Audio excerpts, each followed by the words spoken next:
E o livro de Apocalipse também, se nós formos pensar nele, ele foi ignorado pelos futuristas no que tange ao seu tempo. Ou seja, tudo o que concerne a vinda de Jesus ainda está por acontecer, assim pensam eles. Mas o livro de Apocalipse foi um livro escrito antes do ano 70. Mas o livro de Apocalipse foi um livro escrito antes do ano 70 e antes também da queda do templo. Portanto, é um livro da geração de Jesus. Vejam só, queda do templo, ano 70 da Era Comum. Exílio de João na ilha de Patmos, ano 95 da Era Comum. Ou seja, o exílio de João ocorreu 25 anos após a queda do templo. Quem quiser permanecer assistindo o conteúdo vai entender de onde extrair todas estas informações. Por que João voltaria ao passado para presenciar espiritualmente fatos que aconteceram quando ele estava vivo? Não sei se vocês perceberam, mas quando o Templo de Jerusalém foi destruído no ano 70, João estava vivo. Ele presenciou em vida todo o período da dinastia Flaviana.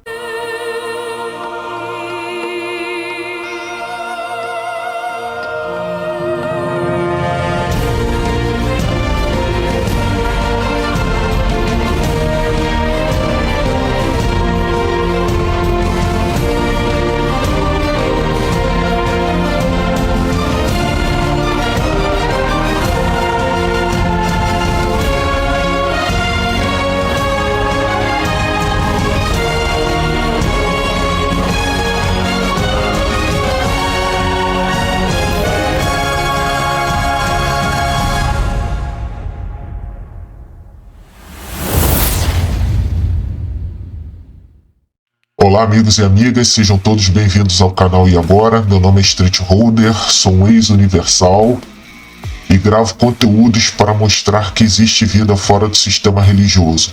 Peço a vocês que avaliem se inscrever no canal, curtir o vídeo, comentar, compartilhar e ativar o sino para notificações. E no vídeo de hoje iremos abordar a seguinte afirmação dada por André Pimentel do canal Graça Pura.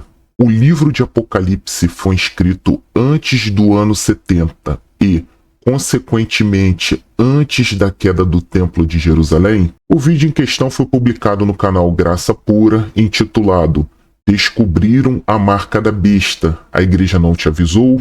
É uma indagação feita por André Pimentel.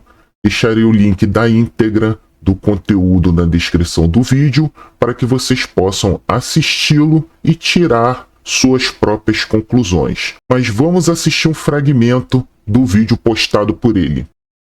E o livro de Apocalipse também, se nós formos pensar nele, ele foi ignorado pelos futuristas no que tange ao seu tempo. Ou seja, tudo o que concerne a vinda de Jesus ainda está por acontecer, assim pensam eles. Mas o livro de Apocalipse foi um livro escrito antes do ano 70. Mas o livro de Apocalipse foi um livro escrito antes do ano 70. Mas o livro de Apocalipse foi um livro escrito antes do ano 70 e antes também da queda do templo. Portanto, é um livro da geração de Jesus. E ele foi escrito para alertar um povo específico, os judeus da dispersão que estavam nas 7 comunidades da Ásia, claro, os judeus convertidos.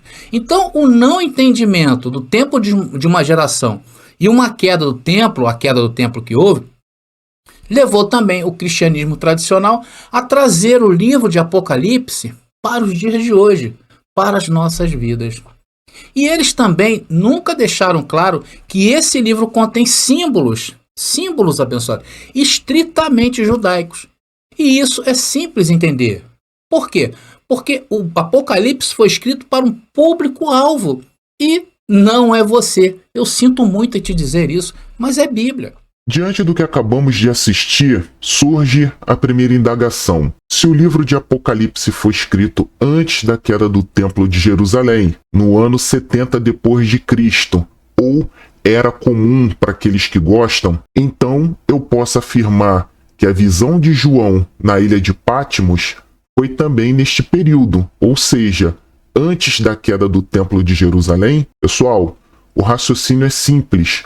João precisaria ter a revelação na ilha de Patmos para depois escrever o livro de Apocalipse.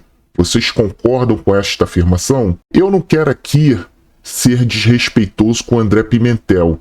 Tampouco quero dar aula de conhecimento ou teologia. O conteúdo postado por ele contém assuntos interessantes, mas precisamos fazer filtros e pesquisar para tentar confirmar a veracidade das informações. Meus amigos e amigas, nem tudo descrito na Bíblia vocês encontrarão confirmação na história ou na arqueologia. Ou seja, teologia, história e arqueologia nem sempre andarão de mãos dadas. Mas em relação a essa afirmação de que o Apocalipse foi escrito antes do ano 70, iremos analisar a própria Bíblia. Também apontarei um livro que trata da ida de João a Patmos e verificaremos informações históricas extraídas mediante simples pesquisas na internet para aferir se a alegação que deu origem a este conteúdo tem ou não razão. Bora lá? Para aqueles que não têm paciência de assistir conteúdos longos, segue o resumo do que vamos tratar aqui. Vejam só: queda do templo, ano 70 da Era Comum. Exílio de João na ilha de Patmos, ano 95 da Era Comum. Ou seja, o exílio de João ocorreu 25 anos após a queda do templo. Na faixa contínua de tempo acima vocês vão verificar os imperadores romanos, Nero, depois tem esses 3 asterísticos que refere-se aos interinos Galba, Otto, Vitélio, na sequência Vespasiano, depois Tito, na sequência Domiciano e por fim Nerva. Quem quiser permanecer assistindo o conteúdo vai entender de onde extrair todas estas informações. Na Bíblia, primeiramente, Apocalipse capítulo 1, versículos 9 e parte do 10. Eu, João, que também sou vosso irmão e companheiro na aflição e no reino e paciência de Jesus Cristo, estava na ilha chamada Patmos por causa da palavra de Deus e pelo testemunho de Jesus Cristo. E fui arrebatado no Espírito no dia do Senhor. E ouvi de trás de mim uma grande voz como de trombeta. Trabalhando em cima do que foi lido, percebemos que João estava em Patmos e foi levado em espírito no dia do Senhor. Logo, diante do texto bíblico, qual foi o imperador romano responsável pelo envio de João a Patmos? Ou seja, qual o imperador que governava Roma durante o período em que o evangelista foi enviado para a ilha? Importante ressaltar a resposta extraída do portal, que foi dada por Odalberto Domingos Casonato, com mais de 3.000 textos publicados. Não é qualquer curioso, né? A resposta de Odalberto foi em relação à pergunta de quanto tempo João ficou exilado na ilha de Patmos. A parte final explica que João foi perseguido pelo imperador Domiciano. Opa, já identificamos o imperador, sendo exilado na ilha de Patmos no ano 95 depois de Cristo, no ano 14º do reinado de Domiciano. Segundo ele, esta data é confirmada pela tradição de Irineu, Eusébio e Jerônimo. Além disso, podemos ter essa confirmação no livro de Eusébio de Cesareia, História Eclesiástica, mas antes preciso informar que este livro pode ser classificado como teológico e não histórico, mesmo que, na minha opinião, o tradutor deste livro, Wolfgang Fischer, tenha feito uma análise crítica acerca das declarações feitas pelo próprio Eusébio. A exemplo, menciono a página 38 no item 3 deste livro. Ao ler a nota de rodapé, Wolfgang diz que Eusébio estava enganado, pois quem foi desterrado para Viena foi Arqueleu. Herodes o Jovem foi desterrado para Lyon. Fica a recomendação de que leiam as notas de rodapés dos livros. Feita esta observação e dando continuidade ao estudo, na página 92 do livro de Eusébio temos a referência sobre o exílio de João na ilha de Patmos. É tradição que neste tempo o apóstolo e evangelista João, que ainda vivia, foi condenado a habitar a ilha de Patmos por ter dado testemunho do Verbo. Indo para a página 93, nos itens 8 e 9, o Senado romano anulou as honras de Domiciano e fez regressarem às suas casas todos que haviam sido expulsos injustamente. Foi então que João, voltando de seu desterro na ilha, retirou-se para viver em Éfeso. Se vocês quiserem ler a íntegra, aí na tela é só dar pause. Então, meus prezados, não seria forçoso concluir que Domiciano foi o imperador responsável por exilar João na ilha de Patmos?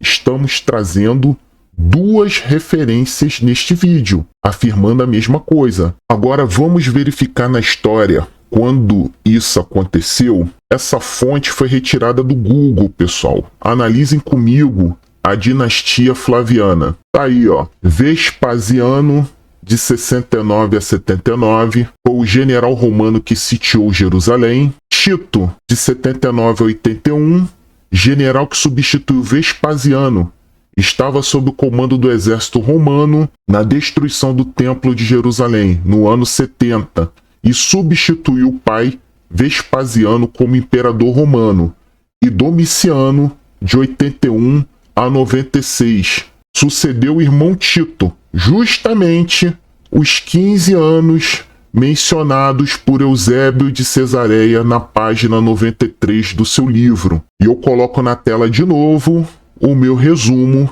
a respeito de João na ilha de Patmos, para que vocês vejam que não há nenhuma incoerência daquilo que eu estou trazendo aqui. Diante de todas estas informações, quem me assiste precisa se indagar. Qual é o sentido de João, na ilha de Patmos, ter sido arrebatado em espírito para o dia do Senhor, se o exílio na ilha ocorreu depois da queda do templo?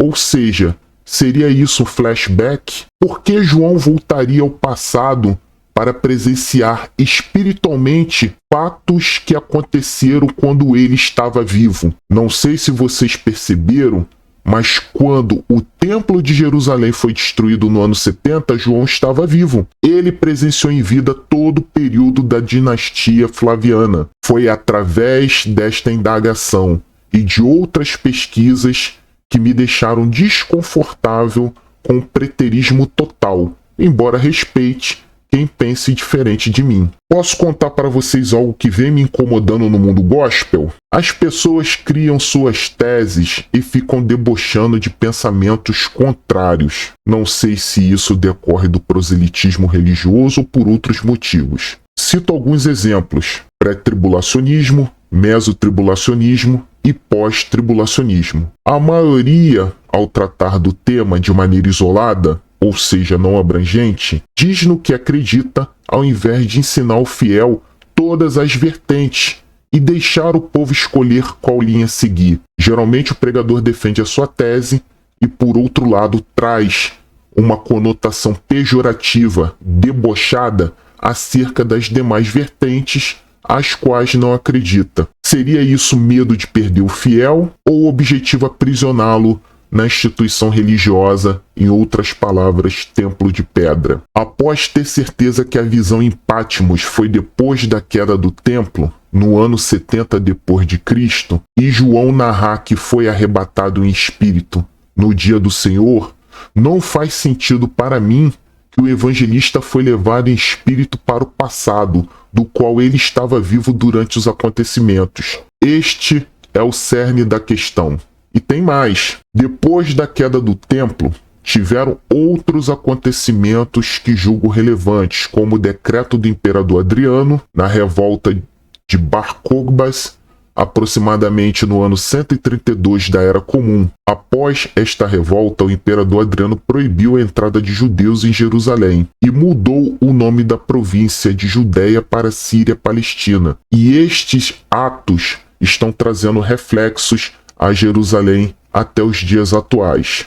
Estou mentindo? Além disso, meus amigos e amigas, outros fatos que creio que não deveriam passar despercebidos têm a ver com a religião que surgiu por volta do século 7 da era cristã, depois de Cristo. Diga-se de passagem, é a que mais cresce nos dias atuais. Primeira observação: segundo esta religião que está por aí, o anjo Gabriel deu a revelação ao seu principal profeta por volta do ano 610 depois de Cristo. Segunda observação: a escatologia desta religião possui algumas semelhanças em relação à nossa Bíblia. Não todas, mas existem. Terceira observação: eles também acreditam na volta de Jesus para testificar o Messias deles, denominado Guia. Quarta observação: na mesquita em Jerusalém, conhecida como Domo da Rocha, a tradição deles diz que naquele local Abraão ofereceu o seu filho primogênito a Deus e não Isaque, como é defendida pela tradição judaico-cristã. Podem até me criticar achando que tudo isso é teoria da conspiração, mas tenho que me ater a fatos e eles estão aí. Não sou historiador, teólogo, mas posso me intitular pesquisador. E sou livre para pesquisar por enquanto, e aproveito para buscar mais conhecimento enquanto há tempo. Também não posso ser intitulado de defensor do sincretismo, porque a principal característica desta prática é aglutinar numa só religião todas as práticas e orientar seus fiéis a segui-las. Estou aqui apresentando fatos, como havia dito anteriormente. O que vocês acharam? Nada mal para um ex-universal, né? Estou aqui falando abobrinhas? Repetindo a reflexão feita neste conteúdo, qual seria o sentido de João, na ilha de Patmos, ter sido arrebatado em espírito para o dia do Senhor, se o exílio na ilha aconteceu depois da queda do templo?